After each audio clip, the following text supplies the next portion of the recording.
ఇచ్చినటువంటి అగ్రజ మహారాజులు, పెద్దలు, పూజలు, గౌరవనీయులైనటువంటి మన కృష్ణా జిల్లా ఇన్ఛార్జి గారు అయినటువంటి పేర్ని నాణ్యాల గారికి ముందుగా హృదయపూర్వక నమస్కారాలు తెలియజేస్తున్నాను.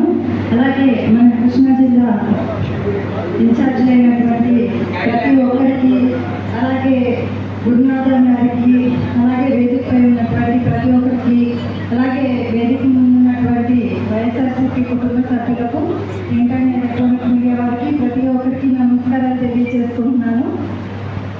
ముందుగా దివంగత నేత మన రాజశేఖర రెడ్డి గారి జన్మదినం సందర్భంగా ఈరోజు కుటుంబ సభ్యులందరికీ కూడా శుభాకాంక్షలు తెలియజేసుకుంటున్నాను.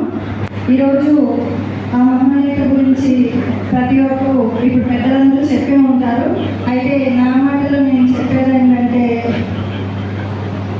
ఇప్పుడు ఎవరైనా సరే రాజశేఖర రెడ్డి గారి పేరు తెలవగానే కొన్ని కుటుంబాల్లో ఇప్పటికీ కూడా కన్నీళ్ళు పెట్టుకోవడం మనం చూస్తున్నాము.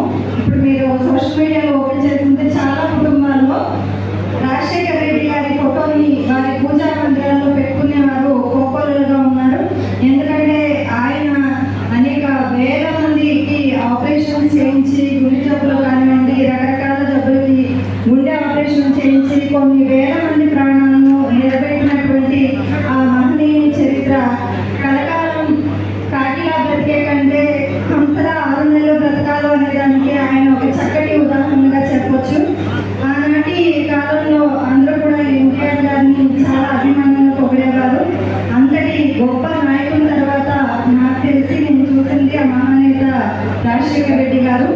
ఆయన 10 అడుగులు ముందు చేసి పేద బడుగు బలహీన వర్గాలకు ఆశాజ్యోతిగా నిలిస్తే 100 అడుగులు ముందు చేసి మన జగన్మోహన్ రెడ్డి గారు ఇంకా పేదలకు సంక్షేమాన్ని అలాగే అభివృద్ధిని చూపించినటువంటి మన జగన్కి మనందరం తోడుగా ఉండాలని చెప్పి మనస్ఫూర్తిగా కోరుకుంటూ, అయితే ఈరోజు కార్యక్రమం ఏంటంటే బాబు షూరిటీ భవిష్యత్ గ్యారంటీ అని చెప్పి మనకి ఎవరైతే ఒక కాంప్లీట్ ఇచ్చి ఈరోజు మన ప్రోగ్రామ్కి బాబు షూరిటీ మోసం గ్యారంటీ అనే కంటే బాబు షూరిటీ వెన్నుపోటు గ్యారంటీ అంటే ఎందుకంటే వెన్నుపోటు అనేది ఆయన వెన్నుతో పెట్టిన విద్య. ఆనాడు వారి నాన్నగారిని చేసినట్టుగానే ప్రతి ఒక్కసారి ఇప్పుడు 4 సార్లు ప్రజల్ని మోసం చేస్తే మన జగన్ గారు ఏం చెప్పారు? పలావ్ పెట్టేవాడిని నేను, కానీ మీరందరూ నమ్మేసి బిర్యానీ కోసం పోయారు.